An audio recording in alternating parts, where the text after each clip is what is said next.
Bueno, hermanos,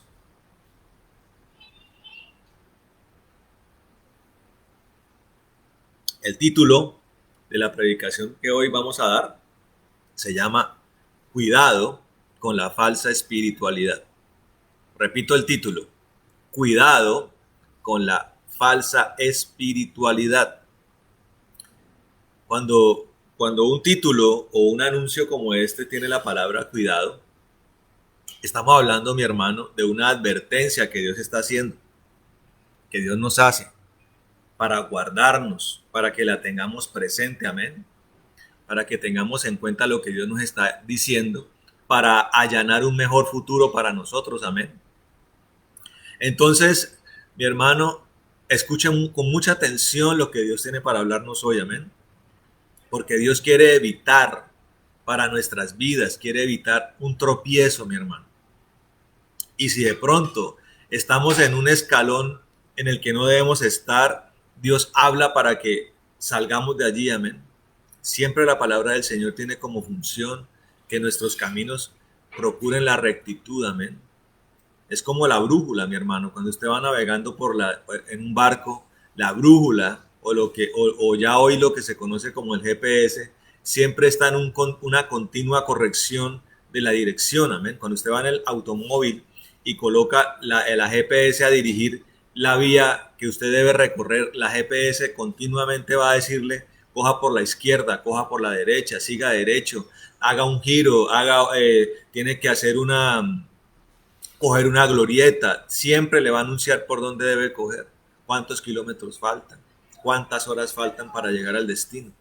Entonces, cuando Dios habla, siempre Él va a hacer lo mismo con nosotros. Y cuando la palabra dice cuidado, está haciendo una advertencia, como cuando usted mira las pancartas y los letreros de peligro o de sí, peligro de resbalarse, peligro de caerse, peligro porque es alta tensión, ¿correcto? Siempre tiene que tener presente esto, mi hermano. Entonces, aquí el Señor está diciendo, cuidado con la falsa espiritualidad, amén. Vamos a la palabra en el capítulo 4, perdón, el capítulo 8 del Evangelio de Juan, amén. Y vamos a mirar más exactamente el versículo 30. Busque capítulo 8 de Juan, versículo 30. ¿Correcto? Dice la palabra del Señor. Dice, dice, hablando él estas cosas, muchos creyeron en él. Amén. Voy a parar allí un momento. Cuando usted escucha un versículo como este, en un contexto como el del Señor Jesucristo, donde él está predicando el mensaje que el Padre le delegó, está haciendo la tarea que el Padre le delegó, que tiene además como esencia, como núcleo, como función principal, el liberar las ovejas perdidas de la casa de Israel. ¿Amén? Esa es la función principal que tenía el ministerio del Señor. Entonces, cuando usted lee que él habló estas cosas y muchos creyeron en él, usted siente como una alegría, se siente maravillado porque esto ha causado un efecto inmediato e impactante. Claro, cientos de personas, miles de personas escuchando la palabra del Señor han creído en ese anuncio. Les pareció interesante, les pareció impactante, les pareció maravilloso y creyeron en él. Cuando la palabra dice creyeron en él, estamos hablando de que están identificando un ser especial, están logrando empezar a entender que es alguien que ha venido para un momento definitivo en la historia del pueblo de Israel, amén. Muchos lo están viendo como el Mesías, muchos están entendiendo que ahí hay palabras que traen esperanza, que ahí hay palabras que traen una gran expectativa y están empezando a comprender que allí, a través de ese hombre y de esas palabras, muchas de las profecías que habían sido anunciadas por los profetas están empezando a cumplirse. Entonces, el israelita, el judío que está allí, comienza a visualizar un escenario de gloria para Israel. Y por eso creen en él. Creen en él. Pero si trasladamos eso a este tiempo, una de las cosas que más procuran las misiones, las membresías, las congregaciones, es tener tiempos donde mucha gente crea. Y eso va a traer como resultado que las congregaciones se llenen, que las bodegas se llenen, que los templos se llenen. Y eso trae una sensación de maravilla, de expectativa, de esperanza, de positivismo, ¿sí? De alegría, por muchas razones. Una de ellas es considerar que la obra salvadora está teniendo un gran efecto. Otra que trae satisfacción es el hecho de que se está pensando que la salvación está ocurriendo en masa, que ha aparecido de repente un gran avivamiento. Nosotros somos personas que tenemos un alma y es un alma que se rige por la emocionalidad, por el sensacionalismo, por el apasionamiento. Y esto suele ser un arma de doble filo que suele llevar al error a aquellos que no conducen esto a la corrección y a la contención. Claro, la gente está maravillada. Los apóstoles dicen, uy, el mensaje del Señor está produciendo un efecto glorioso aquí en medio de todo este pueblo. Están contentos, está ocurriendo algo poderoso. Pero entonces a través de todo este pasaje, Dios nos invita a no fiarnos de la primera impresión. No fiarnos de la primera impresión. 25,000, 30,000 personas. Está ocurriendo algo poderoso. Dios nos dice, no se fíen de la primera impresión. Algunos dirán, pero ¿por qué salta esta palabra, esta reflexión tan desafortunada, podrían decir unos?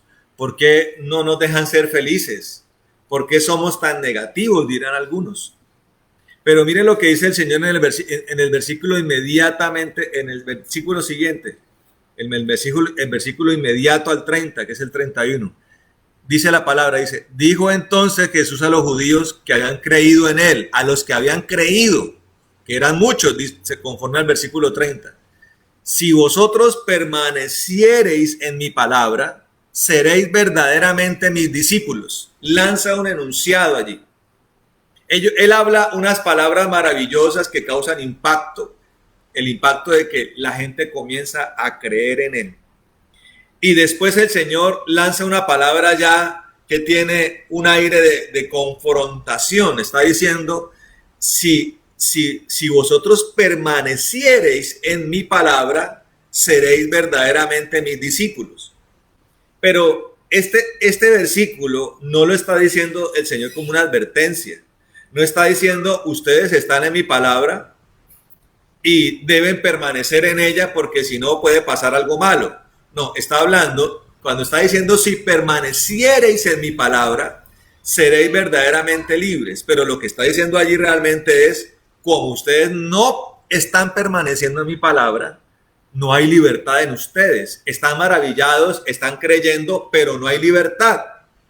Y los versículos, a partir de allí, los versículos siguientes comienzan a diagramar, a explicar, a resumir, a enfatizar en la condición del corazón del auditorio al que el Señor le está hablando. Sí, está haciendo una descripción exacta de la condición de los judíos en ese momento. Está manifestando un preciso discernimiento de los corazones. ¿Sí? ¿Y por qué lo digo? Porque así el contexto lo comienza a manifestar. En el versículo 32, él está diciendo, en el versículo 31 decía, si permanecieren en mi palabra, seréis mis discípulos. Y dice en el versículo 32, dice, y conoceréis la verdad, y la verdad os hará libres. Está manifestando una condición de esclavitud. Y en ese punto, la predicación del Señor Jesús comienza a causar ya un fastidio, ya una desazón. Comienza a causar un efecto repulsivo en aquellos que habían creído en él. Porque mire cómo comienzan a responder. Dicen en el versículo 33, le respondieron, linaje de Abraham somos y jamás hemos sido esclavos de nadie. ¿Cómo dices tú seréis libres? Aquí comenzamos a ver ya argumentos falaces en los judíos, en los fariseos, en los escribas.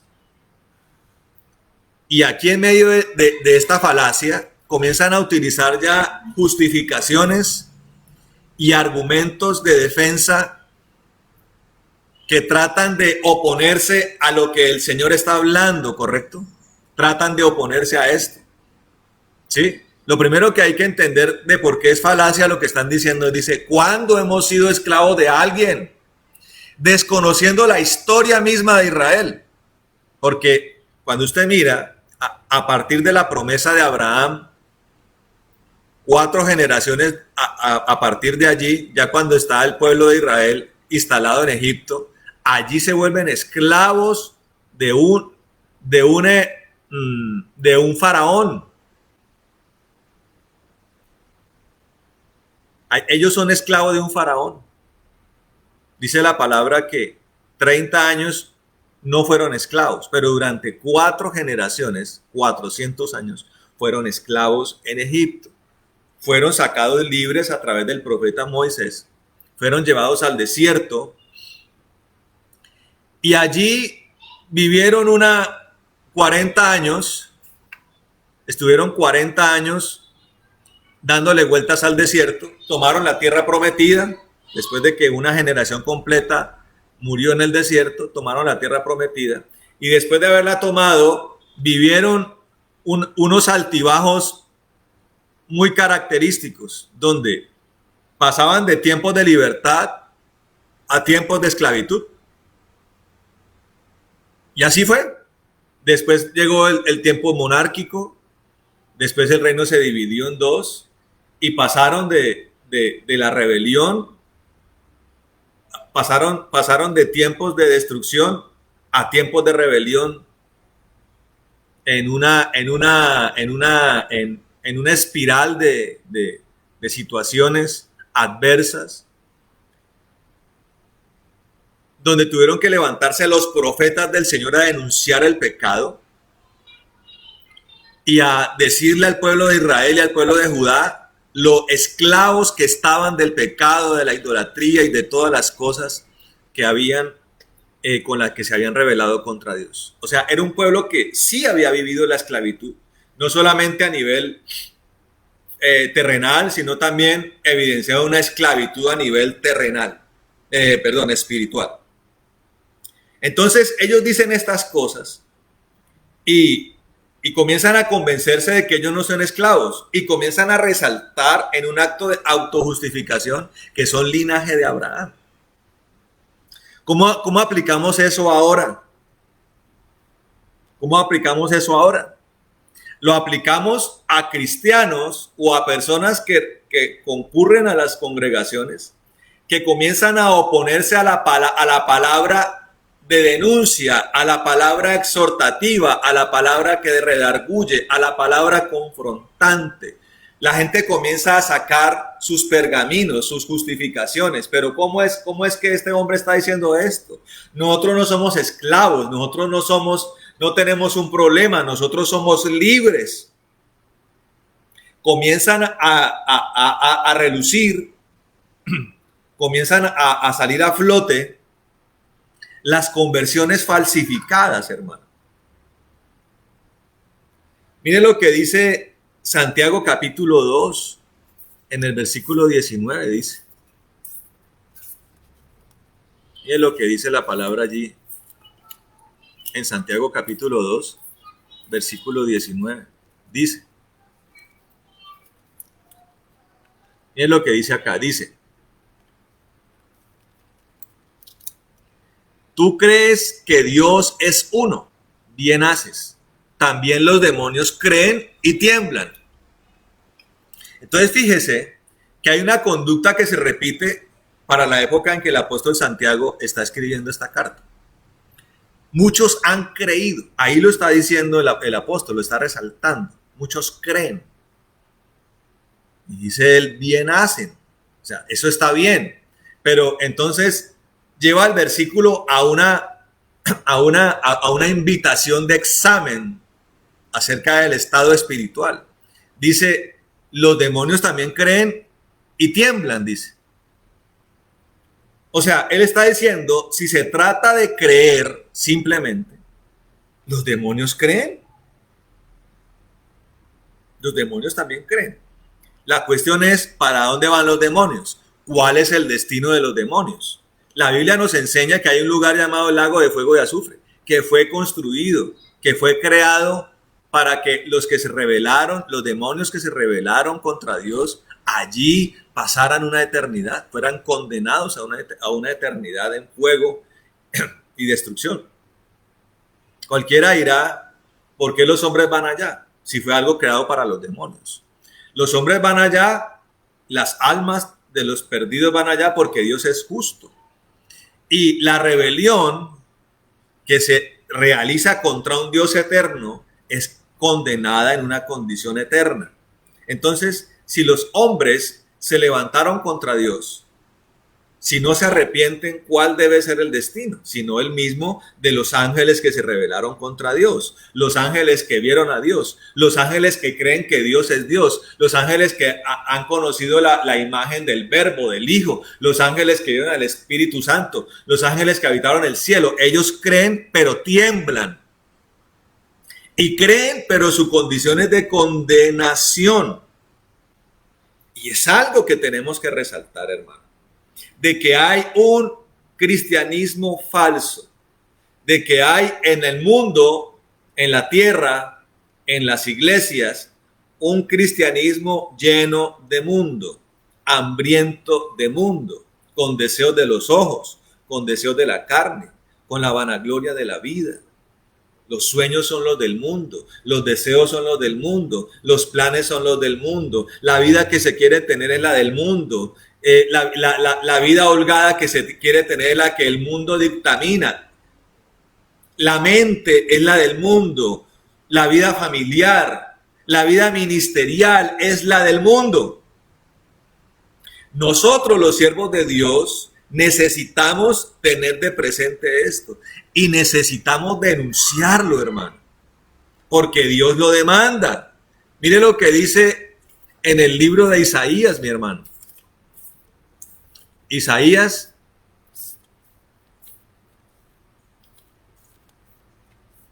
capítulo 56 dice, mire, dice en el capítulo 56 de Isaías, dice, versículo 10 y 11, dice, sus atalayas son ciegos, todos ellos ignorantes, todos ellos perros mudos, no pueden ladrar, soñolientos, echados, aman el dormir. Y esos perros comilones son insaciables, y los pastores mismos no saben entender. Todos ellos siguen sus propios caminos, cada uno busca su propio provecho, cada uno por su lado. Está hablando acerca de un problema que había en esa época. Pero también el Señor está hablando de un problema espiritual que hoy es vigente, recurriendo a la versatilidad del alcance de la palabra profética, que abarca tiempos y eras y generaciones, porque está hablando de una descripción espiritual, no simplemente temporal. Entonces, él está hablando de perros mudos, ¿de cuáles perros? De perros que tienen la labor de vigilar. ¿Qué hace un perro vigilante? El perro vigilante cuida un perímetro. El perro guardián cuida un rebaño.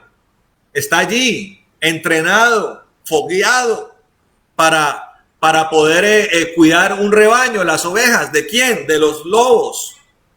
el perro tiene que estar allí, atento, agudo su discernimiento, aguda su vigilancia, sus sentidos puestos en el objetivo. Y además de eso, tiene que ser un perro guerrero, que ladre fuerte y guerrero, que defienda a las ovejas. Pero si ese perro está dormido, entonces hay un problema, porque vienen los peligros acercándose y se acercan con libertad. ¿Qué está pasando en este tiempo? Estamos hablando, mis hermanos, que están los sellos del Apocalipsis desatados. 4 jinetes especialmente. El primero de ellos es el jinete del caballo blanco del sello 1, que es un imitador, que allí viene cabalgando el espíritu del anticristo, del engaño, de la mentira, de la falsa doctrina, del error, de la confusión. Está cabalgando y tiene el poder para conquistar y lidera la embestida de los otros jinetes.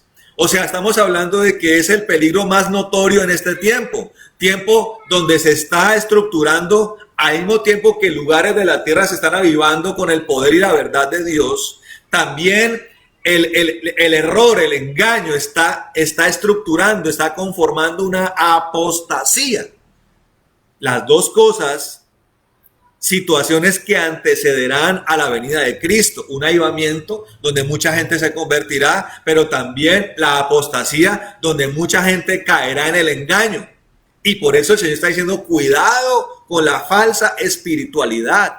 Cuidado con maravillarse tan espontáneamente, tan rápidamente. Cuidado confiarse en la primera reacción. Cuidado confiarse en la apariencia. Cuidado confiarse en lo numeracional. Cuidado confiarse en las multitudes. El Señor Jesús no lo hizo. Y por eso Él llevaba a la gente a confrontar lo que estaba pasando. Él llevaba a la gente a confrontar el escenario, a confrontar la realidad. Y por eso Santiago dice, muchos creen, pero no se hacen sino personas a la altura de un demonio, dice allí. Porque los demonios creen y tiemblan, dice la palabra. Entonces, Dios necesita los guardianes despiertos, los perros atentos, los perros que guardan, los perros que defienden atentos, porque el profeta Isaías está describiendo un problema que hoy lo tenemos también. Los perros están dormidos. Los perros no están ladrando, los perros no están cuidando. Y habla además de los pastores que cada quien está haciendo lo suyo. Cada quien tiene su propio reino, cada quien tiene su propio imperio, cada quien está haciendo su propia voluntad. Que tiene que ver además con lo que el pastor Antonio habló el viernes acerca del pecado de Jeroboam. ¿Cuál es el pecado de Jeroboam? Hacer una voluntad que no es la de Dios. Mencionar a Dios, hacer referencia a Dios, poner el nombre de Dios allí, pero no es lo de Dios, es una religión, es una cultura del hombre, es un culto a la voluntad del hombre. Y la voluntad del hombre, que no tiene que ver con la de Dios, no es sino una abierta y franca rebelión, hermano. Ahí está el problema. Y los pastores están en eso, los siervos están en eso, cada congregación, cada misión viviendo como su propio imperio, sus propias reglas, su propia visión de las cosas, pero muy poco están haciendo la verdadera voluntad de Dios y están llevando a almas y a muchísima gente, a ciudades, comunidades enteras al colapso, a la perdición, a la apostasía. Hoy lo estamos viendo. Alguna vez el Señor me habló de un espíritu que se llama el espíritu del aparcelamiento, con el que muchos pastores se asocian para en sus actos manifestar que las almas y las personas le pertenecen. Muchos pastores creen que esas personas son de su propiedad, pero no han entendido que son personas por las cuales el Señor Jesucristo ha muerto, por las cuales el Señor Jesucristo ha derramado su sangre y para la cual el Señor Jesucristo ha dispuesto al Espíritu Santo para que nazcan de nuevo y para que sean guiados por Él. Él nos ha dejado un pastor, hermano, que es el Espíritu Santo, que es el mismo que denuncia estas cosas, es el mismo que advierte, es el mismo que anuncia, es el mismo que denuncia, es el mismo que redarguye, es el mismo que exhorta, hermano, y es el mismo al que tenemos que escuchar. Pero desafortunadamente, así como rechazaron y se opusieron a la palabra del Señor, a ese mismo Señor Jesucristo y a ese mismo Espíritu Santo hoy muchos se oponen. Muchos se oponen. Y mire lo que dice Juan capítulo 8, 34. Dice, ante esta jactancia de los fariseos y de los judíos diciendo que ellos son linaje de Abraham y que ellos nunca han sido esclavos. ¿De qué está hablando? ¿Qué es lo que usted está diciendo? Le dijeron ellos en el versículo anterior. En el 34 dice el Señor, dice, de cierto os digo que todo aquel que hace pecado, esclavo es del pecado. O sea, Él está diciendo, tal vez ustedes puedan creer que están gozando de una libertad, que ni siquiera era verdad, porque en ese momento esa zona estaba siendo colonizada o estaba siendo gobernada por el Imperio Romano. Pero realmente lo que el Señor estaba hablando era de la esclavitud del pecado, de la esclavitud del pecado. Está diciendo, ustedes son esclavos del pecado. Todo aquel que hace pecado es esclavo del pecado. La idea, el proyecto del Señor con nosotros es que el gobierno del pecado desaparezca, hermano, se diluya, se borre, se extinga, para que venga un gobierno de Cristo, para que venga un gobierno de su voluntad, para que venga un gobierno de la santidad, para que venga un imperio del poder de Dios, de la palabra, para que venga un imperio del Espíritu, para que venga un imperio del reino de los cielos en medio de nosotros. Pero esto denota un problema grande, hermano, y es que hay una ceguera de la esclavitud propia. Y ocurrió en esa época, como lo hablaba el pastor Antonio, en la época de Jeroboam, ocurrió en la época en la que el Señor aparece, y ocurre hoy. Hay una ceguera entre la propia esclavitud. Las personas tienen vendas que les impiden ver su propia maldad. Yo malo, pastor, yo malo, profeta, yo malo, Señor, pero no, yo soy como bueno. Yo soy como bueno, yo no hago tanto mal. Eso que usted está hablando está muy fuerte. No sea tan exagerado, no es tan así. Yo me conozco. Pero quiero que entienda algo, hermano. Y quiero que lo entienda a través del gesto del amor del Señor.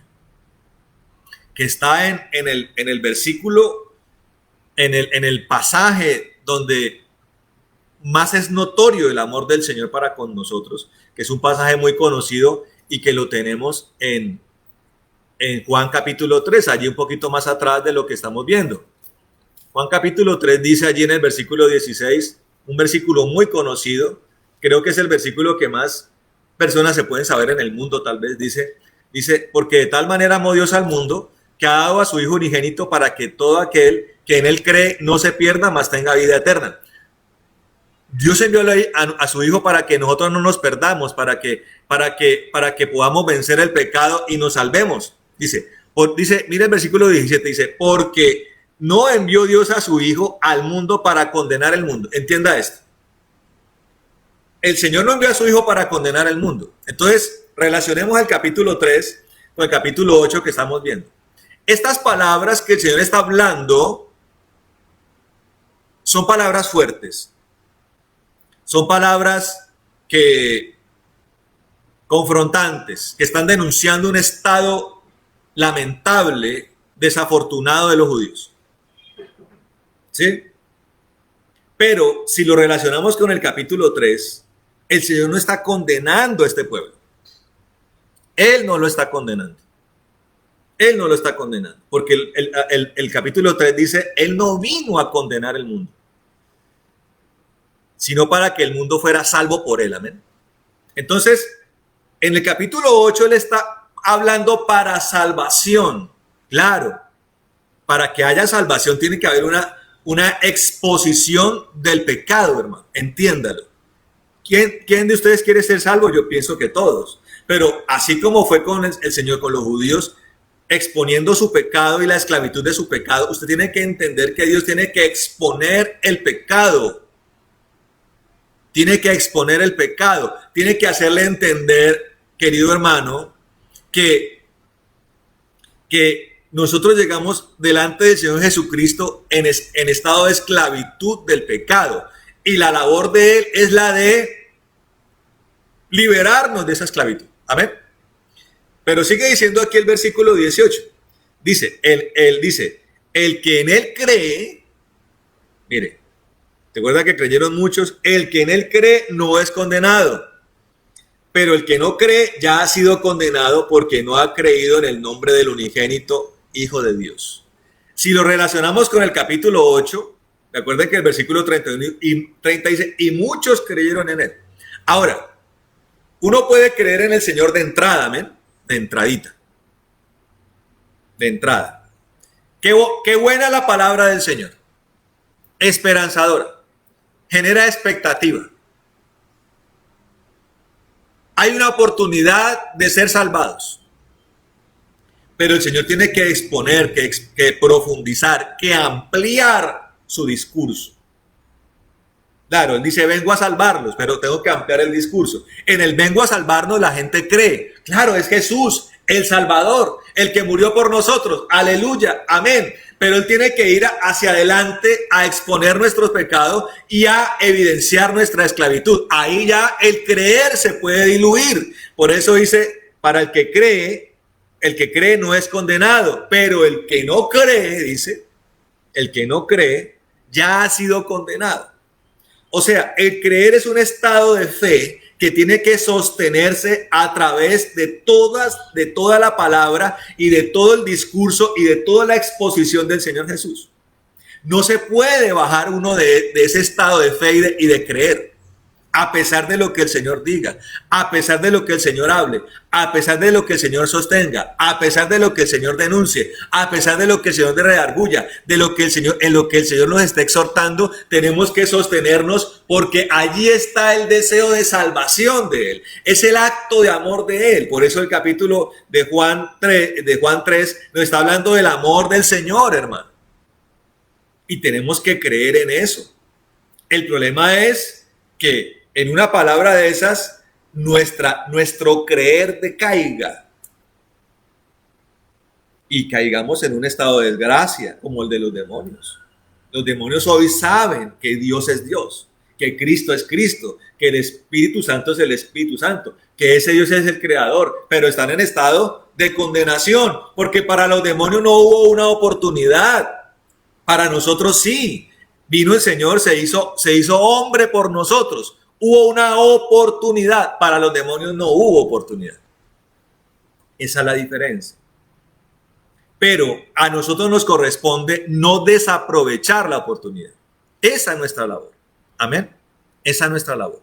Entonces tenemos que entender que ese es un acto de amor que tenemos que abrazar. Pero si la persona opta por la terquedad, si la persona opta por la altivez, por el orgullo, entonces estará en tinieblas, porque mire lo que dice ya el versículo más adelante, dice el versículo 18, el 19 dice, y esta es la condenación, escucha, ¿qué le pasa al terco? ¿Qué le pasa al obstinado? Dice, y esta es la condenación, que la luz vino al mundo y los hombres amaron más las tinieblas que la luz. Cuando usted se cierra a la palabra, a lo que el Señor habla, a lo que el Señor muestra, al ladrido del perro guardián, al anuncio, a la advertencia, entonces usted lo que hace es decir, no quiero la luz, quiero las tinieblas.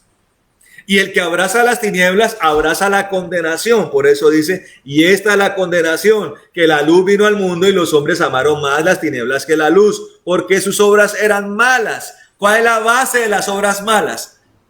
La incredulidad repentina. La base de las obras malas es rechazar la palabra del Señor, resistirla. Ahí está el problema. Y dice en el versículo 20, porque todo aquel que hace lo malo aborrece la luz y no viene a la luz, para que sus obras no sean reprendidas. Claro, el Señor expone el pecado, la esclavitud del pecado, y la gente, en vez de quedarse en la luz para ser libre de esa esclavitud, se sale de allí, resiste la luz y quiere seguir en tinieblas. Eso es la condenación. O sea, la condenación viene de una propia decisión de las personas. Dice, mas el que practica la verdad, escuche esto, viene a la luz para que sea manifiesto que sus obras son hechas en Dios. Claro, Señor, ven a mí, alúmbrame, ilumíname. Tengo esto malo, ayúdame. Estoy esclavo de esto, libérame. Esta cadena la tengo, rómpela. Tengo un demonio, sácamelo. Tengo 2, sácame los 2. Tengo 7 como María Magdalena, libérame, Señor. Haz lo que tengas que hacer en mí. Ese es el que practica la verdad. Pero si yo me resisto, digo, no, eso no es conmigo, yo soy bueno, yo soy santo, yo estoy bien, yo lo único que necesito es un empujoncito del Señor y ya no necesito más. Salir de este momento difícil, salir de la crisis, es lo único que yo necesito, pero yo estoy bien, maravillosamente bien. Está abrazando las tinieblas, hermano. Está abrazando las tinieblas. Pero si yo acepto lo que Dios me habla, con humildad, con mansedumbre, estoy practicando la verdad. Y la luz permanece en mí, y la libertad viene a mi vida, y Dios permanece conmigo. Amén. Eso es lo que el Señor hace en su acto de amor. Pero surge otro problema entonces allí que se deduce de esto. Y es que un gran número de asistentes a las congregaciones nunca han sido salvos. Nunca han sido salvos. Y manejan discursos ya elaborados, argumentos elaborados, como Dios está conmigo. Dios me bendice. Yo tengo talentos, tengo dones, tengo un ministerio, soy siervo de Dios, soy hijo del rey. Miren, como lo decían en otro domingo que estaba hablando algo muy cercano a esto, y estaba explicando cómo el amor de Dios no es jactancioso, no se envanece. Y yo analizaba esto, hermano, y empezaba a llegar a conclusiones. Y una es que si la palabra dice eso, y noto personas que se la pasan enfatizando sin que nadie les pregunte, que son hijos de Dios, que son hijos del Rey, que son los benditos de Jehová, que Dios está con ellos. Eso me está hablando a mí de envanecimiento, de jactancia. Y eso que esa persona hace, que tiene como propósito un efecto, y es que la gente crea que es hijo de Dios, conforme a la palabra me está haciendo deducir algo diferente. Y es que si es jactancioso, si está envanecido, entonces el amor de Dios no está en él. Y si el amor de Dios no está en él, el espíritu no está en él. El ADN de Dios no está en él. No es hijo de Dios. Ahí hay un problema. Las cosas de Dios son o no son. No son conforme a apariencia, no son conforme a lo que yo diga, no son a mis justificaciones y a mis argumentos. ¿Es o no es? Eso no es. El que es, le gusta la luz, le gusta la verdad, así sea confrontante, así sea exhortativa, así redarguya, así sea dura. La aceptamos. La luz viene a mí, la luz me libera, no importa. Acepto lo que Dios me dice. La palabra del Señor dice, aprendan de mí que soy manso y humilde de corazón. Aprendan de mí que soy manso y humilde de corazón. Entonces, en estos argumentos jactanciosos, que evidentemente están llenos de mundo, no hay rendición, no hay separación del pecado, ni hay angustia por el pecado. O sea, me está hablando de gente que no se ha rendido, que sigue esclava del pecado, que sigue habiendo una unidad con el pecado. Y el pecado hace parte de sus vidas. El pecado lo aman. Cuando no se ama a Dios, se ama al pecado, hermano. Dios es de totales. El que no ama a Dios, ama al pecado, ama al mundo, ama a las tinieblas. Mire lo que dice, perdón, la primera carta de Juan, en el capítulo 2. Primera carta de Juan, capítulo 2, dice lo siguiente. En el versículo 15 dice, no améis el mundo, dice, ni las cosas que están en el mundo. Si alguno ama el mundo, el amor del Padre no está en él. Es clarito, ¿no?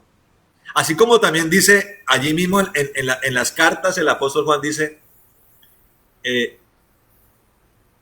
el que practica el pecado no es de Dios.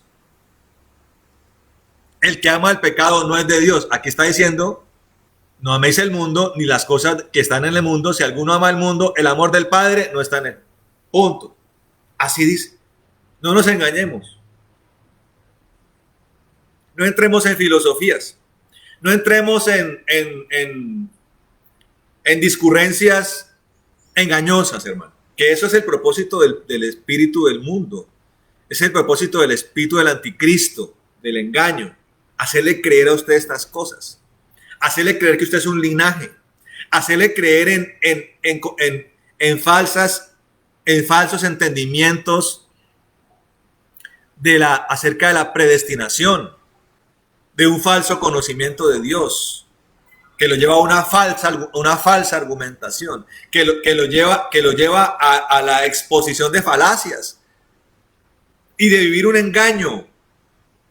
Le voy a mencionar uno que viene del espíritu del error. El espíritu del error lleva a la gente a creer que la lucha con el pecado es una lucha brutal. Que la lucha con el pecado es una lucha durísima, dificilísima. Entonces la persona cuando cree esto, se la pasa todos los días enfrentando un escenario que el error le ha dicho que es difícil. A toda hora vive peleando con los pensamientos, a toda hora vive saboreando el pecado, no saboreándolo, se vuelve una lucha terrible, como la del alcohólico con el alcohol. Quiere dejar el alcohol y a toda hora vive babeando, y a toda hora vive imaginándose que se toma una cerveza, que se toma un whisky, que se toma un aguardiente. Este error, y eso lo manejan muchas congregaciones que manejan esta doctrina, me habla me habla de gente que a toda hora está peleando con el pecado, que a toda hora está en un pie en el pecado y un pie en lo santo. Yo le digo, eso no es verdad. Cuando usted recibe el Espíritu de Dios, lo de Dios, recuerde que la palabra dice que lo que es imposible para el hombre es posible para Dios. Cuando Dios se mete en la vida de alguien de manera real y como efecto y consecuencia de una batalla para recibir el Espíritu, porque ahí sí hay una batalla. Cuando el Espíritu entonces toma el control, la lucha que este error, este argumento exacerba, se vuelve mucho más fácil. Y cuando el Espíritu Santo gobierna, nuestros instintos cambian, hermano. Y cambian porque nuestra naturaleza cambia. Entonces, cuando a mí me hablan de una lucha terrible con el pecado, estamos hablando de un pecador que por su propia fuerza quiere salir del pecado. Que no habla sino de la condición anterior a la intervención de Dios. ¿Cuál es? Para el hombre antiguo, pecar es fácil. Entonces la persona que tiene esta lucha, la pierde todos los días. Todos los días la pierde. Tratar de librar la lucha de la santidad en la carne es perder la batalla. Pero cuando Dios nos hace nacer de nuevo y el Espíritu Santo interviene en nosotros, esa lucha se convierte en la lucha de Dios, hermano. Lo que nos corresponde a nosotros es mantenernos en ese estado del Espíritu, hermano, que es lo que se llama vivir en el Espíritu. Y claro, somos tentados, todavía tenemos carne, pero por causa del gobierno de Dios en mi vida, se hace mucho más fácil. Lo único que yo tengo que hacer es obedecer a Dios y dejar que Él me conduzca. Cuidado allí, cuidado allá, no haga esto, no haga lo otro, repose en mí. Y usted va a poder experimentar en este nivel una vida satisfactoria con Dios, donde se va a ver la santidad, donde se va a ver el amor, una verdadera piedad, una verdadera misericordia, un fuego permanente, una unción permanente y un testimonio intachable, hermano. Y una prevalencia del fruto del Espíritu en su vida. Matrimonios llevaderos, ministerios llevaderos, humildad, mansedumbre, amor por las almas, una vida de intercesión, una vida de oración, una vida en el Espíritu, una vida de adoración, amén. Va a vivirla y Y allí hablamos de libertad, de plenitud, de paz, de la que sobrepasa todo entendimiento, de dominio de Dios en mi vida. Amén. No de que nunca se falle, porque se falla a veces. Pero no es lo prevalente, es algo extraño, es una excepción. No caigan en estas trampas, hermano. En esas trampas de los clichés de la carne es débil, pastor. Ahí voy peleando, en la lucha, pastor. Ahora, nosotros tenemos una lucha frontal que es contra los demonios, hermano. Eso no se quedan quietos. Y ellos van a tener toda la intención de que usted tropiece, pero si usted se mantiene en el espíritu y no deja de ser ese guardián de la verdad, entonces va a mantener una vida plena, hermano. Y a pesar de que vengan las adversidades, usted va a estar cimentado en la roca y con la fortaleza que Dios le ha dado para poder resolver y salir airoso de todo tipo de escenario, hermano. Esa es la vida cristiana real. Y mantenernos en eso hasta que el Señor venga, hermano. Esa es nuestra labor. Amén. Pero aquí se requiere la sinceridad. Aquí se requiere, hermano, que haya una aceptación de lo que Dios nos está diciendo, hermano. Amén. Entonces, cuando el Señor dice cuidado tenga cuidado de caer en esto. Y está dando la forma en la que usted debe andar. O sea, Dios está denunciando, está advirtiendo, está exponiendo y está dando la solución, hermano. Vaya por aquí, no vaya por allá, vaya por aquí. Ahora, alguno dirá, pastor, pero creo yo que no he vivido el nuevo nacimiento. Y es fácil de saber que no se ha nacido de nuevo. ¿Cómo? Por los frutos que se están dando.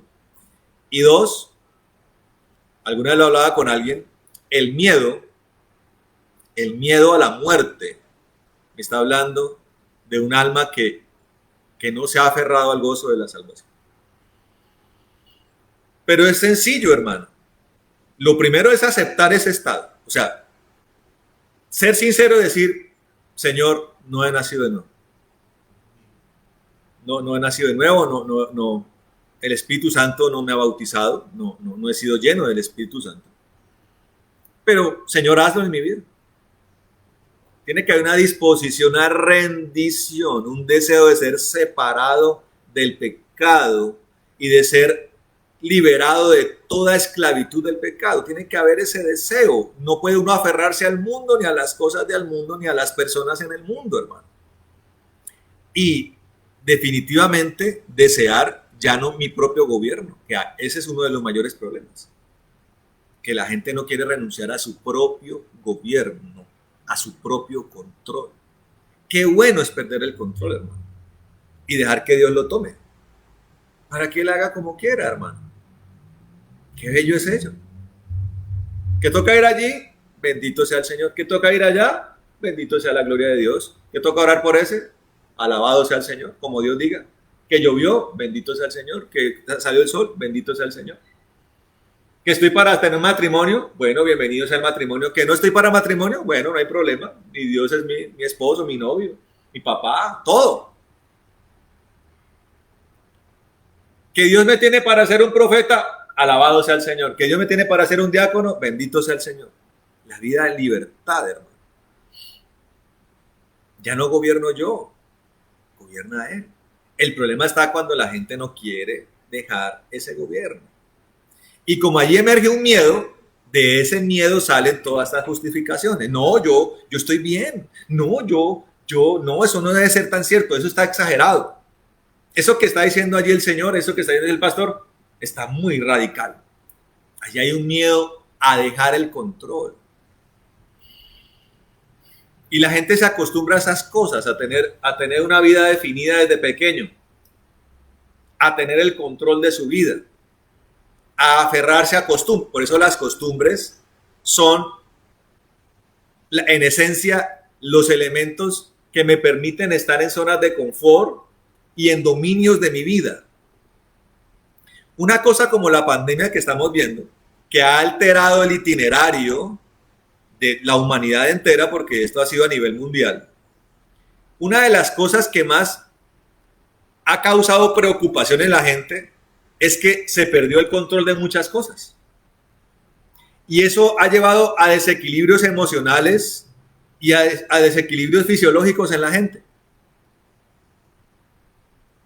Entonces la gente tenía, por ejemplo, un control. Mis hijos en el colegio, que los cuide el profesor, que se los aguanten en el colegio.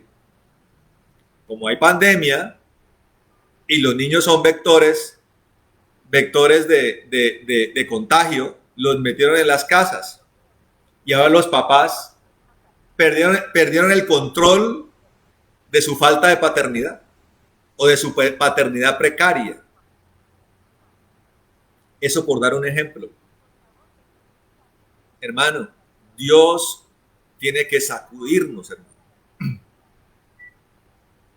El control de Dios es algo diametralmente opuesto al control del hombre, porque trae otra visión, porque trae otro concepto, porque trae otra concepción de las cosas, hermano. Otra esencia de las cosas. Y hay que permitir, por la fe, permitir vernos inmersos en ver el desarrollo bondadoso y perfecto de Dios en las cosas, comprendiendo que todo lo mejor viene de Dios, que no es fácil comprenderlo, pero cuando lo comprendemos, entonces decimos, Dios tiene la razón, hermano. Dios tiene la razón. ¿O se equivocará el Señor en decir que no hay ni uno bueno? La palabra lo dice. La palabra dice, no hay ni uno bueno. Y el que está frente a uno, al cual uno le está hablando, dice, no, pastor, es que yo soy muy bueno. ¿A quién le creo? ¿A quién le creo, hermano? A la palabra de Dios. Que además está en concordancia con el estado de la humanidad. Solamente hay que ver la humanidad para saber que eso que el apóstol Pablo dice allí, lleno del Espíritu Santo, es verdad. No hay ni uno bueno. O que venga alguien a decirme, es que yo no me congrego porque, qué jartera, pero yo soy cristiano igual. Cuando a mí el apóstol Pablo me dice que cuidado con los que tienen como costumbre no congregarse.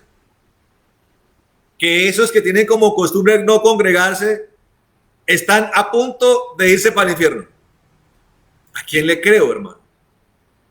¿A quién le creo? ¿Al que dice que Dios da segundas oportunidades y que por eso se puede recasar? ¿O a la Biblia que dice que el que después de casado va y se casa con otra adultera? ¿A quién le creo? Le creo a la verdad, hermano. Ese es allí parte, esa es la base del gobierno de Dios en mi vida. Por eso el Señor dice, el que me ama guarda mis mandamientos. ¿Dónde están? En la palabra. Allí no hay discusión, allí se acaban las discusiones. Allí se acaban las discusiones. Allí se acaban las polémicas, hermano.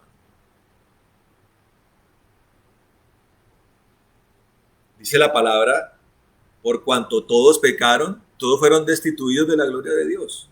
Por eso cuando el Señor le habla a estos judíos, les está diciendo, les parece chévere mi predicación, ¿cierto? Pero les tengo que decir, ustedes no guardan la palabra de mi Padre.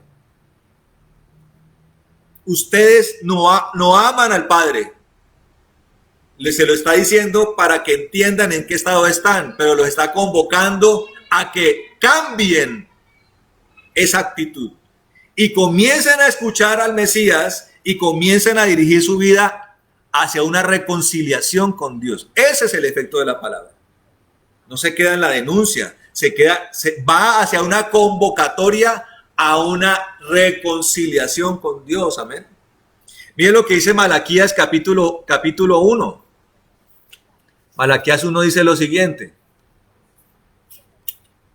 Miren lo que dice Malaquías 1, versículo 6. Dice, el hijo honra al padre y el siervo a su señor. Si pues yo soy yo padre, ¿dónde está mi honra? Y si soy señor, ¿dónde está mi temor? Dice Jehová de los ejércitos a vosotros, oh sacerdotes, que menospreciáis mi nombre, y decís, ¿en qué hemos menospreciado tu nombre? Si de verdad creemos que Dios es nuestro Padre y queremos que Dios sea nuestro Padre, entonces, ¿dónde está la honra y el temor a ese Padre? Si no es en creer en su palabra y hacer caso a ella, hermano.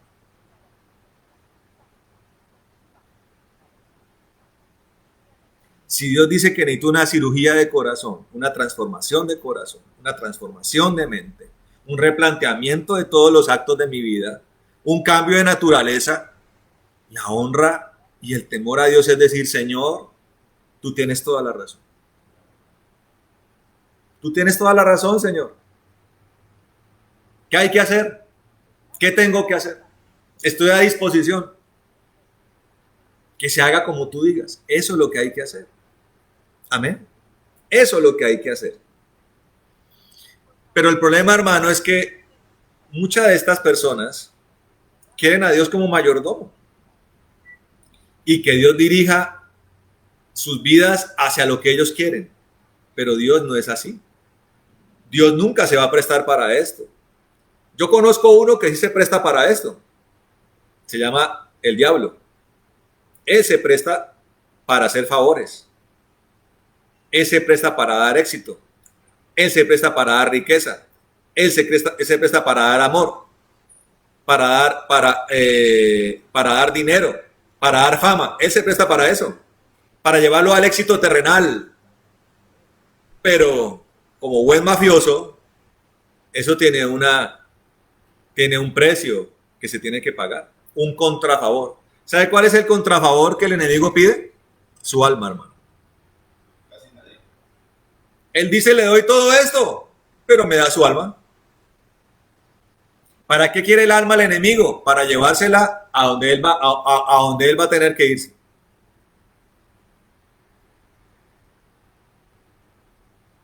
¿Vale la pena entonces, hermano, esto? ¿Y en qué momento vamos a creer que Dios va a llevar a la perdición a los que quiere salvar? Es un contrasentido, hermano. Por eso Dios quiere primero que usted reciba lo del cielo antes que lo terrenal, hermano. La palabra de Dios dice, buscad primeramente el reino de Dios y su justicia y todo lo demás será añadido, dice la palabra. Y dice, y que prosperen en todo como sus almas prosperan. Lo primero que hay que prosperar es el alma. Y la prosperidad del alma se llama la salvación. Amén. Ahora, miren lo que dice segunda carta a los Corintios, capítulo 14. Capítulo 6, perdón. Segunda carta a los Corintios, capítulo 6, versículo 14 al 18. Mire lo que dice. Dice, no os unáis en yugo desigual con los incrédulos. Oiga esto. Porque ¿qué compañerismo tiene la justicia con la injusticia? ¿Y qué comunión la luz con las tinieblas? ¿Y qué concordia Cristo con Belial? ¿O qué parte el creyente con el incrédulo? ¿Y qué acuerdo hay entre el templo de Dios y de los ídolos? Porque vosotros sois el templo del Dios viviente. Como dijo Dios, habitaré y andaré entre ellos y seré su Dios y ellos serán mi pueblo. Por lo cual salid de en medio de ellos y apartaos, dice el Señor, y no toquéis lo inmundo, y yo os recibiré y seré para vosotros por padre y vosotros me seréis hijos e hijas, dice el Señor Todopoderoso. Dios quiere que definamos cosas. ¿Qué parte tenemos con los incrédulos? Dice allí el Señor. ¿Qué parte tenemos con los malvados? ¿Qué parte tenemos con los injustos? ¿Qué parte tenemos con los que practican el pecado?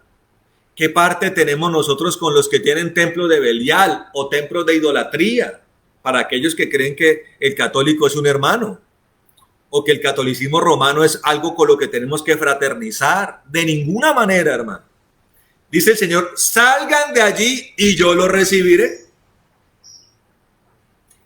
El Señor Jesús está denunciando idolatría, pero es una idolatría que no solamente hay que definirla como la que hacen en las parroquias o en los templos de los ídolos, sino que es una idolatría que se lleva en el corazón y que se desarrolla por ídolos que hay en el mundo todavía.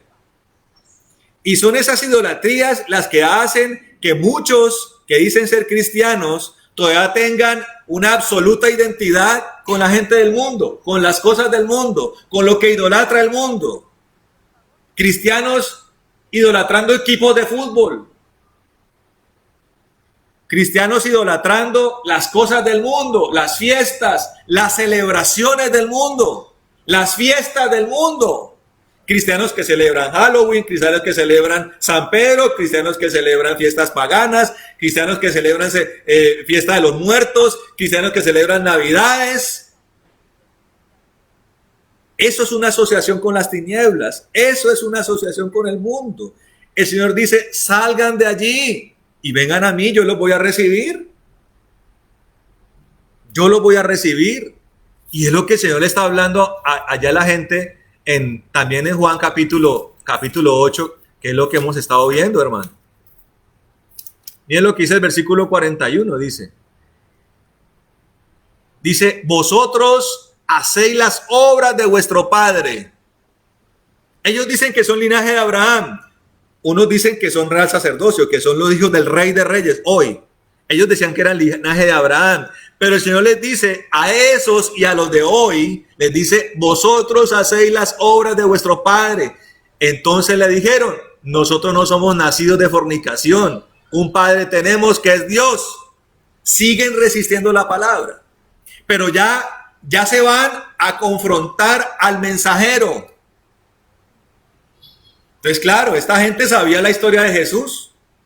Y ellos pensaban que de verdad María le había sido infiel o había desgraciado a José. Y comienzan a cuestionar el mensaje de Dios por la humanidad del mensajero, hermano. Eso es típico del que se resiste a la palabra. ¿No es usted Mauricio, el que parrandeaba en la Universidad Nacional? Hermano, ese hombre quedó en el pasado, hermano. Bien enterradito, bien sepultado, hermano.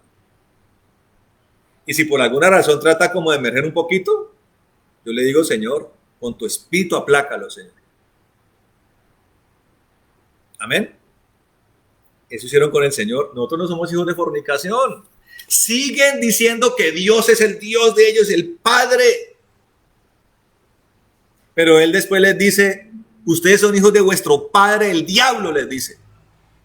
El padre de las mentiras, el padre de los mentirosos, el padre de los engañadores, el padre de los falaces, el padre de los falsos.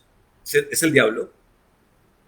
Y estos que se levantan a negar su realidad, a cuestionar la palabra de Dios, a cuestionar lo que Dios está diciendo, están demostrando que por lo que quieren ocultar, tienen un padre y no es Dios. Y comienzan a tener ese odio que deberían tenerlo por el pecado, esa repulsión que deberían tenerla por el pecado, comienzan a tenerla por el mensajero y por el mensaje de Dios. Nosotros somos santos, nosotros somos buenos, somos los llamados. No creo en ese mensaje. Ese predicador es un mentiroso. En vez de tener repulsión por lo que están haciendo de verdad, en vez de tener repulsión por el pecado, tienen repulsión por el mensajero. Tienen repulsión por el profeta que está hablando, por el pastor que está hablando. Y tienen repulsión por el mensaje de Dios. Aquí hay un problema serio, hermano. Mire lo que dice en el versículo 48, dice, respondieron entonces los judíos y le dijeron, ¿no decimos bien nosotros que tú eres samaritano y que tienes demonio? Siguieron acusándolo. En vez de reconocer su estado, siguieron acusando al mensajero. Y miren lo que dice el 53. ¿Eres tú acaso mayor que nuestro padre Abraham, el cual murió y los profetas murieron? ¿Quién te hace a ti? ¿Quién te haces a ti mismo? Un completo levantamiento contra el Señor Jesús. Mire cómo se pasa de creer en el versículo 30 a un acto casi de lapidación contra el Señor. Estaban prácticamente haciendo un juicio al mensajero de la verdad de Dios. Y así como eso lo hacían en esa época, muchos lo hacen hoy. Se levantan contra los mensajeros, hermano. Y los mensajeros son los malos y ellos son los buenos. Terrible esto, hermano. terrible es esto, hermano. Rebelión total. Pero recuerden, Dios está advirtiendo. Tenga cuidado con caer en las garras del engaño. Cuidado. Está advirtiendo, ojo con esta corriente engañosa. Ojo con esta corriente que le hace pensar que la confrontación de Dios no es verdad, que la palabra de los profetas es exagerada. Ojo con ese engaño que está diciendo que Dios solamente dice cosas bonitas, hermosas, que Dios solamente alaba a sus hijos.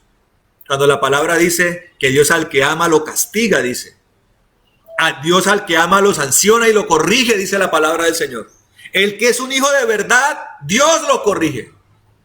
El que no, mira a Dios como si no fuera su padre. El que no se deja corregir de Dios, actúa como un hijo desconocido, hermano. Y muchas veces, en medio de todo esto, mucha gente dice, es que están juzgando. Solo a Dios le corresponde juzgar. No me mire, no me toque, no me hable, no me corrija, no me diga nada, porque solo Dios juzga. Falacia de falacias también. Claro, Dios juzga en un juicio eterno, hermano. Y la advertencia de no juzgar la hace el apóstol Pablo respecto a juzgar en la carne. Claro, juzgar en la carne es juzgar con prejuicio, con imprecisión, es juzgar mal. Pero quiero que miremos lo que dice Juan capítulo 8 en el versículo 15 y 16. Mire lo que dice. 8, 15 y 16. Mire lo que dice. Dice, vosotros juzgáis según la carne, yo no juzgo a nadie. Y si yo juzgo, mi juicio es verdadero, porque no soy yo solo, sino y el que me envió, el Padre. ¿Qué quiere decir esto? Aquí el Señor está diciendo. Aquí está diciendo que el que juzga mal es el fariseo, el que está en la carne, pero él no juzga mal, pero juzga, porque juzga conforme al Padre, conforme al Espíritu, amén. Miren lo que dice el versículo 26, dice, muchas cosas tengo que decir y juzgar de vosotros. Cuando se habla la palabra del Señor, cuando se tiene testimonio de Cristo, se tiene autoridad para juzgar, porque se juzga conforme al Espíritu. Dice, muchas cosas tengo que decir y juzgar de vosotros, pero el que me envió es verdadero, y yo lo que he oído de él, esto hablo al mundo. Hay siervos de Dios que juzgan conforme a verdad. Cuando es el Espíritu el que ha hablado, cuando es el Señor Jesús el que ha hablado, cuando es el Padre el que ha hablado y nos ha enviado a hablar, nos ha enviado también a juzgar conforme a él. Los ángeles de las congregaciones, los pastores, los apóstoles, los profetas, Dios los envía con su verdad y su mensaje a juzgar, porque es conforme al Espíritu, para que derriben ya ese argumento pernicioso de que cuando Dios viene con una palabra que redarguye, que confronta, entonces se le está juzgando indebidamente. Hermano, preferible es ser juzgado acá con la verdad y con el Espíritu para salvación que recibir un juicio en la eternidad para condenación. Aceptemos las palabras, hermano. Dios nos está advirtiendo de no caer en este argumento del enemigo. Y si usted le ha pasado, renuncia a esto, hermano. Mire lo que dice Efesios 5:11 para reforzar esto que estoy hablando. Dice, vamos a Efesios 5:11. Ya casi vamos a terminar, hermanos. Dice, mire lo que dice, y no participéis en las obras infructuosas de las tinieblas, sino más bien reprendedlas. ¿Qué es lo que se está haciendo? Reprender las obras de las tinieblas. ¿Cómo se reprende? Juzgando las obras de las tinieblas, hermano. Miren lo que dice segunda carta a Timoteo, capítulo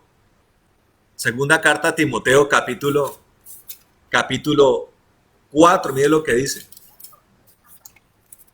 Capítulo 4 de segunda carta a Timoteo, en el versículo 1 al 4, dice, miren lo que dice Pablo a Timoteo, dice, te encarezco delante de Dios y del Señor Jesucristo, que juzgará a los vivos y a los muertos en su manifestación y en su reino, que predique la palabra, que instes a tiempo y fuera de tiempo, redarguye, oiga, delegación apostólica, redarguir, reprender, exhortar con toda paciencia y doctrina. Mire, dígame si eso no es juzgar. Redarguir, reprender y exhortar, 3 características del buen juzgar, no del mal juzgar, porque el mal juzgar es conforme a la carne, del buen juzgar conforme a Dios. Redarguir, reprender, exhortar. Ahora esto no lo hace cualquier persona. Toca tener legitimidad, toca tener autoridad, toca tener delegación, toca tener testimonio y eminencia además para hacerlo. Pero Dios nos ha puesto para eso a los que Dios ha puesto en eminencia, hermano. Miren lo que dice Hebreos 13, 17, miren lo que dice, reforzando esto, miren lo que dice, 13, 17, dice, obedeced a vuestros pastores, oiga esto, y sujetaos a ellos, porque ellos velan por vuestras almas, como quienes han de dar cuenta, para que lo hagan con alegría y no quejándose, porque esto no es provechoso. ¿Para qué estamos los pastores, hermano? Para hablar estas cosas, para que usted corrija el camino, para que usted se salve, hermano. Es para salvación, entiéndalo. Dios no envió a su Hijo para condenar al mundo, sino para que el mundo fuera salvo por él, amén. Eso tiene que entenderlo. Y mire lo que dice Tito en el capítulo 1. Tito 1, versículo 10 al 13. Mire lo que dice. Dice, porque hay aún muchos contumaces, habladores de vanidades y engañadores. Esto es lo que hacen completamente, esto es lo que habla una doctrina completamente diferente a la del Señor. Porque hay aún muchos contumaces, habladores de vanidades y engañadores. Oiga, cuidado, mayormente los de la circuncisión, a los cuales es preciso tapar la boca, que trastornan casas enteras, enseñando por ganancia deshonesta lo que no conviene. Dice, uno de ellos, su propio profeta, dijo, los cretenses siempre mentirosos, malas bestias, glotones ociosos, dice. Este testimonio es verdadero, por tanto, repréndelo duramente para que sean sanos en la fe. Dios invita a sus siervos a que en condiciones extremas reprendan duramente. ¿No es eso juzgar las cosas, hermano? Y es juzgarlas por causa del amor del Señor para que, mire, repréndelos duramente para que sean sanos en la fe. O sea, para que sean salvos. Ese es el amor del Señor, hermano, amén. Ese es el amor del Señor. Por eso el Señor nos está advirtiendo, mi hermano. Y haciendo un pequeño resumen, muy pequeño. Entienda, hermano, que la falsedad llama a Dios, Dios. La religión llama a Dios, Dios. La falsedad cree que Jesús es el Salvador, sí. La falsedad se congrega, sí. La falsedad lee la Biblia, sí. La falsedad levanta las manos a la hora de adorar, sí. La falsedad ayuna, sí. La falsedad hace obras de misericordia, sí. La falsedad asiente ante la palabra, dicen sí, amén. ¿Qué palabra? Pero hay un gran problema. La falsedad no la pone por obra. La falsedad no les afecta lo que Dios está diciendo. Y hacen lo que quieren. Hacen lo que quiere la falsedad. Entonces Dios nos está advirtiendo de lo que está cabalgando, hermano, por la tierra. De manera peligrosa, amén.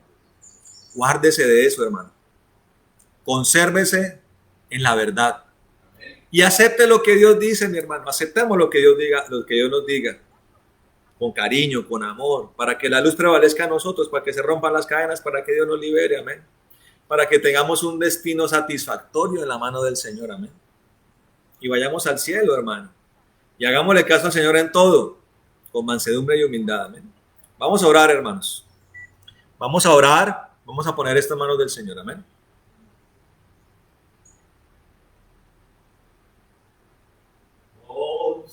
Comienza a orar allí, hermano.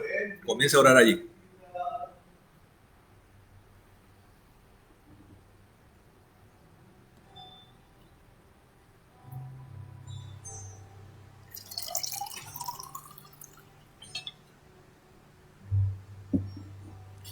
Recuerda, hermano, Dios está haciendo una advertencia por amor. Cuidado, dice el Padre. Cuidado.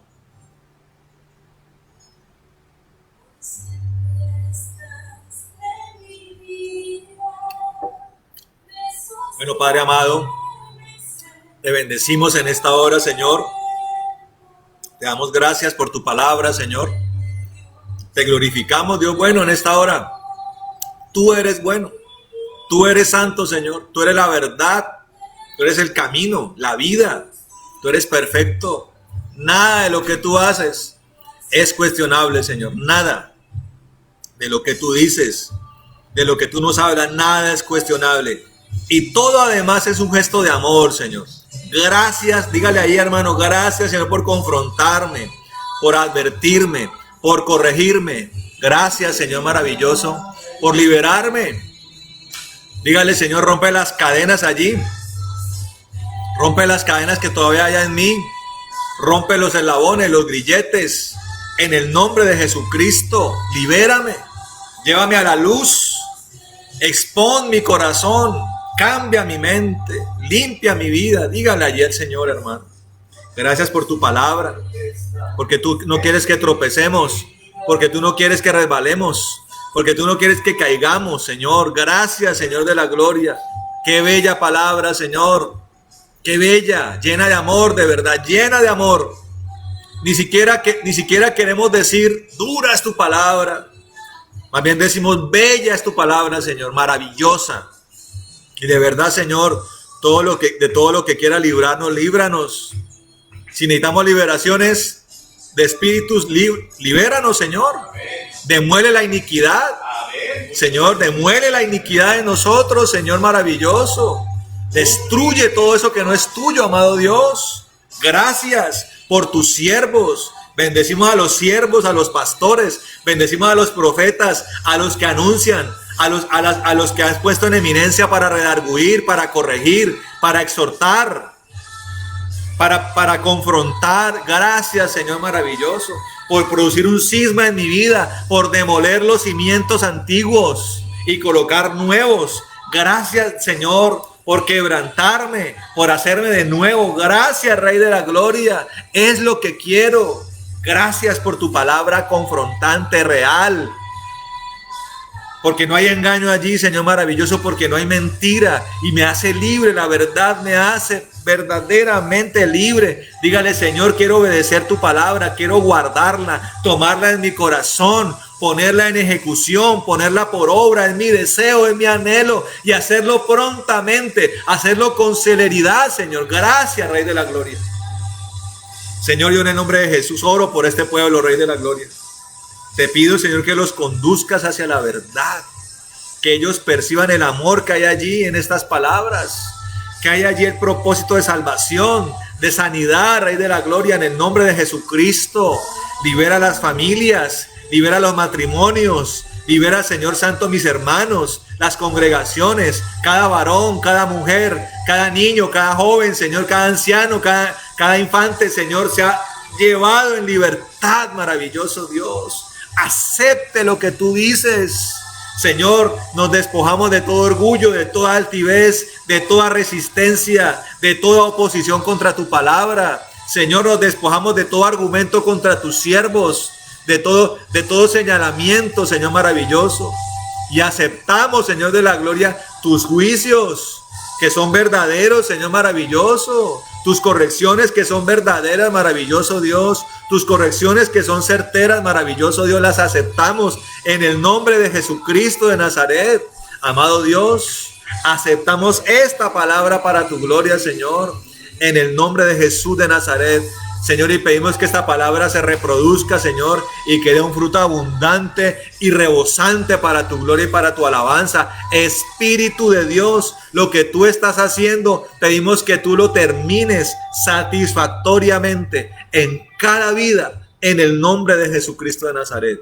Señor, oramos pidiendo, Señor, que sanes todo enfermo en nuestra congregación, Señor. Toca las vidas con tu unción, Señor. Destruye toda enfermedad, Señor. Toda, cada una de ellas, sea deshecha en el nombre de Jesucristo. Que quede clavada en la cruz del Calvario y todo espíritu de enfermedad sea atado y echado al abismo en el nombre de Jesús de Nazaret. Señor, atamos todo espíritu de error, de confusión y todo engaño que esté cercando las vidas y que esté susurrando a los oídos de mis hermanos, lo atamos en el nombre de Jesús y lo echamos al abismo. Toda falacia, toda falsedad, la atamos, toda hipocresía que esté acechando a mis hermanos, la atamos en el nombre de Jesús. Todo espíritu de religiosidad, de fariseísmo, lo atamos en el nombre de Jesús y lo echamos al abismo en el nombre de Jesús. Señor, y bendecimos a todos nuestros hermanos que han sido fieles a sus diezmos y ofrendas, Señor, en sus diezmos y ofrendas. Reprende el devorador de sus vidas. Abre las ventanas de los cielos para que haya abundancia y sobreabundancia en el nombre de Jesucristo, Señor. Gracias, Dios. Gracias, Señor maravilloso. Que el río de tu poder invada las vidas, los hogares. Toma el control de todas las cosas. Renunciamos al control, Señor. No lo queremos, que sea tuyo y que se haga como tú quieras y en la forma que tú quieras. Con paciencia, Señor, con perseverancia. En el nombre de Jesús de Nazaret. Gracias, Dios. Señor, te pedimos la paz que sobrepasa todo entendimiento, en la afirmación en el gozo de la salvación, amado Rey, y que tú acampes alrededor de los que te temen, Señor. Defiéndelos. Levanta a los apóstoles, a los profetas, a los centinelas, Señor, a los intercesores allí siempre pendientes de la verdad y del mover espiritual para beneficio de tu pueblo en el nombre de Jesús. Señor, oramos por todo cumpleañero. Señor, oramos, Señor, por Sarita, la niña de Ginette y Harold. La bendecimos en el nombre de Jesús. Bendecimos a nuestro hermano Jason también, en el nombre de Jesucristo. Gracias, Señor maravilloso, por ellos. Llénalos de tu presencia, llena sus mentes, sus vidas, sus cuerpos, en el nombre de Jesucristo de Nazaret. Gracias, Señor maravilloso. Te bendecimos en esta hora. Te glorificamos, Señor. Bendicemos todas las familias como lo hizo Aarón. Que tú los bendigas y los guardes. Haga resplandecer tu rostro sobre ellos. Ten de ellos misericordia. Y haces tu rostro sobre ellos y pon en ellos paz, Señor maravilloso. En el nombre de Jesucristo, Señor. Atamos toda retaliación y venganza. Mire, también está cumpliendo años la mamita de César. Señor, atamos toda retaliación y venganza, la echamos al abismo. Oramos por doña Marina, doña Lucia, en el nombre de Jesús también. Bendícela en el nombre de Jesucristo y pedimos la salvación para ella y para toda su casa en el nombre de Jesús. Gracias, Señor maravilloso. Y oramos como lo hizo Javes, maravilloso Dios, en el nombre de Jesucristo. Señor, que tú nos bendigas, que sache nuestro territorio, que tu mano esté con nosotros y nos libre de todo mal para que no nos dañe. En el nombre de Jesús de Nazaret. Gracias, Señor. Gracias, Rey. Amén y amén. Bueno, mis hermanos, Dios les bendiga y les guarde. Y recuerden, muy atentos a todo esto. Manténganse en el espíritu y en la verdad, en sujeción y en amor por el Señor. Amén. Nos vemos el próximo martes para los tiempos de intercesión. Dios les bendiga y les guarde. Amén y amén.